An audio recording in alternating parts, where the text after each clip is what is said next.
My name's Andy and welcome to this edition of Talking Around the Library Tree. I'm joined today by Rebecca Howarth, who is the Head of Learning Development at Lancaster. So welcome, Rebecca, it's lovely to have you on the show. Thank you for being here. So we'll start off with a few questions. This is kind of getting to know you episode really. So can you tell us a bit about what your role is and how you and your team can help students? Yep, so I'm Head of Learning Development at Lancaster University, and we have a team of learning developers here. We have learning developers that work out in faculties, so each faculty has a dedicated learning developer. And then we also have learning developers that help students with English for academic purposes, maths and stats, a whole range of academic skills, writing, assessment literacy, presentation skills, all sorts of different things. Yes, it's very, very varied skills that you can help students with. Yeah. And I know it's well valued by academic staff and the students that use your service. So, I mean, obviously it's a fantastic resource that the university's got through learning development. So that's really good. I was going to ask a follow-up question, but I'm not sure. So, I mean, how do you see learning development developing as such? So I think what I should have said really is that even though we have a team of 11 learning developers who are staff members, we actually have a team of around 100 students. Wow. That work with us.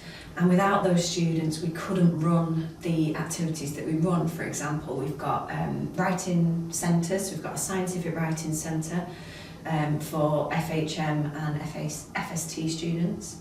We've got academic writing space in FAS, we've got the academic writing zone in LUMS. We've got maths and stats bookable appointments, and all those activities are run by our student mentors or our student tutors. And we've also got a team of English language assistants as well. So even though I say the team is 11, it's actually a lot bigger than that.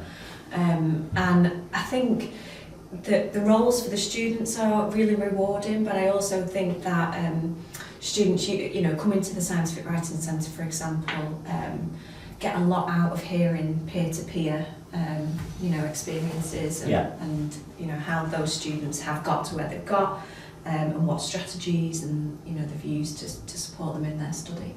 Excellent. So, I mean, how do students access this stuff? Is it on Moodle? And obviously, it's on the portal and things like that. Is that how they book? Yeah. So each learning developer in each faculty has a Moodle page. Most often students are already enrolled on that when they start at Lancaster, and that has all the information on how to book various different things. We also have our Developing Your Academic Skills part of the portal pages where students can find more information about learning development and the contact email addresses, that kind of thing. And we also have appointments that students can book on LibCal. Yeah. So if students are kind of looking what's available, they can look at the LibCal calendar and see what's going on and book through that as well. Excellent. And for those of you watching that, I'll add the links to LibCal and the other places in the comments down below on this podcast, so you can check that out when you wish to. So moving on, how long have you been at Lancaster now? Nearly 8.5 years. Wow. I remember Rebecca when she first started. We used to work together in LUMS when she was a learning developer in LUMS, and I was the academic librarian for LUMS, so we've known each other a long time. So I feel I can ask this question. So apart from meeting me, what has been your best moment in your role at Lancaster so far? So I won a student award a couple of years ago. Yeah. So what was that for? So that was for outstanding support Cool. for LUM students. Yeah. So I think that was the year when I had a really great group of dissertation students that I was supporting in terms of their writing and the progress through the dissertation. So that was a really nice moment to be recognised for that support for students. And then I think after that, really, I think we as a team, we won the Collaborative Award for Teaching Excellence, so I think that was a really amazing moment. We were the first team to win it at Lancaster, so that was great. What else has been a highlight? I gained my senior fellowship last year. So senior fellowship in what? So it's advanced HE, and it's basically a reflection. You have to write a 5,000 word reflective essay that kind of provides a review of your practice in terms of how you've shown leadership, how you've supported teaching and learning of students, and how you've had an influence and impact across the university. So yeah, I've had, but also I love this job. I love being at Lancaster. I love now being in the leadership position that I'm in, because it means that I'm getting to know all sorts of different people across the university. Doing some really, really interesting work, more strategic work. So yeah, I love it. Okay, cool. That's good. I mean, it's always good to enjoy your work. Mm-hmm. So moving on from that and kind of following up. Now, obviously, you're a very experienced learning developer.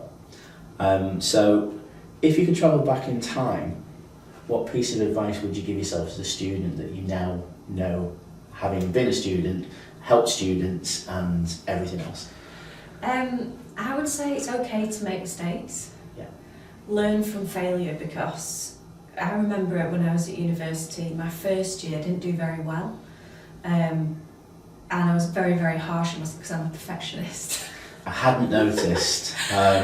She's fun to work with at times, let's put it that way. And that was really tough because, did really well at A-level, got to university, and I was kind of not doing as well as I thought I might do. And that was really tough.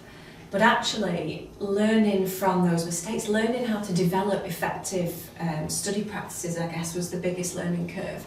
So by the time I got into my second year, and definitely my final year, I decided that actually, if I work hard, if I see it as a job, 9 to 5, I do the work, I have a lunch break, I finish at 5 o'clock, I enjoy my evenings, I enjoy my weekends, then that would, hopefully I would be rewarded, and I was.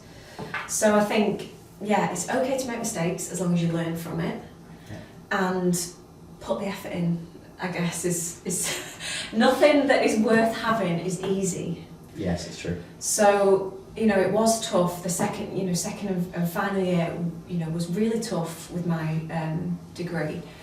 But I put the effort in, I put the work in, and I was rewarded in the end with a first class degree.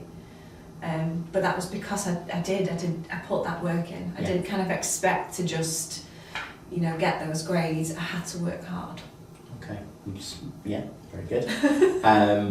So, a bit of a curveball question going on from that about working hard and students. So, I mean, what do you think the greatest challenge facing our students at the moment is? I mean, I would probably say it's usage of AI and things like that. And I know you've been working on that with the wider university. So, yeah, what do you think is their greatest challenge at the moment? Yeah, I think AI is a challenge, because if you're using it as a tool to support learning, then I think that's fine. But if you are using it as something that is thinking for you, then that's different, because you're missing a step, I guess, in terms of how you think about your subject, in terms of how you think about the world, in terms of your critical, your ability to be critical. So I think as long as you are aware that there are, the reason that kind of your subject or your module or whatever is asking you to read a lot is because you need to understand, you need that knowledge. Yeah. And also there's, I would say there's nothing better than, tackling a particular assignment and putting in that effort, producing something that you're proud of, and then getting the grade that you want. Yeah. So yeah, I think that is going to obviously change education as we know it going forward. But I also think one of the differences, the main differences, thinking about when I was a student compared to now, is just how competitive the world is. Yes. it's not easy to get a job. It's not easy to find the opportunities that maybe were quite easy for me when I was a student. And so I think that's quite tough, because sometimes students can't just be students. You can't just kind of go to your lectures, go home, do some study. A lot of our students are working part-time jobs, are part of society. They're trying to build their skill set, make sure that they're employable. So I think that's really tough for students, and understanding that that it's not the same compared to when we were students. Students have a lot more worries, a lot more things to deal with potentially than we did. Plus obviously going through COVID and that kind of thing, it has been tough. A lot of students that we see struggle with social interactions and feeling confident in a social situation, or using their voice. It's not easy. No, I agree completely, especially about the COVID thing. So if you are watching this and you are a student, obviously reach out to Rebecca and her team if you need help with anything, and also you have welfare services as well. So please don't struggle on. We've all been through this, and we're all here to help you. So just bear that in mind. So a little less serious now. A couple of questions to finish with. One that you don't know about. So first of all, the university has a feature where they ask members of staff who they'd like to have a cup of coffee with, dead or alive. So I'm going to ask you that. So there you go. Putting you on the spot. Dolly Parton. Dolly Parton. Awesome. Queen of Country, for those of you that don't know, look her up. She's an absolute icon, is Dolly. So she's about 175. No, she is not. No, she's not. Okay, cool. Why Dolly Parton? I just love her music, I always have. My favourite song is Jolene. Excellent song. And also I love her as a person. She's just, it's not just music, but she's so kind. She does so much stuff, doesn't she, for charity, for all sorts of different things. And she also looks great for her age. So maybe I'd pick up some tips in terms of how to age well. Okay. That's who I'd have a brew with. Pretty cool. I was not expecting that, but interested. And the final question, before I let you go back to your busy day, tell us an unusual fact about yourself. If you care to share, you don't have to. Well, I don't mind people knowing this, but my date of birth is 8th of the 8th, 1988. So I'm all the 8s, and on top of that, that is also the same exact birth date as Princess Beatrice in the royal family. So, I'm just, who knows? I could have been a princess. I'm not going to comment on that.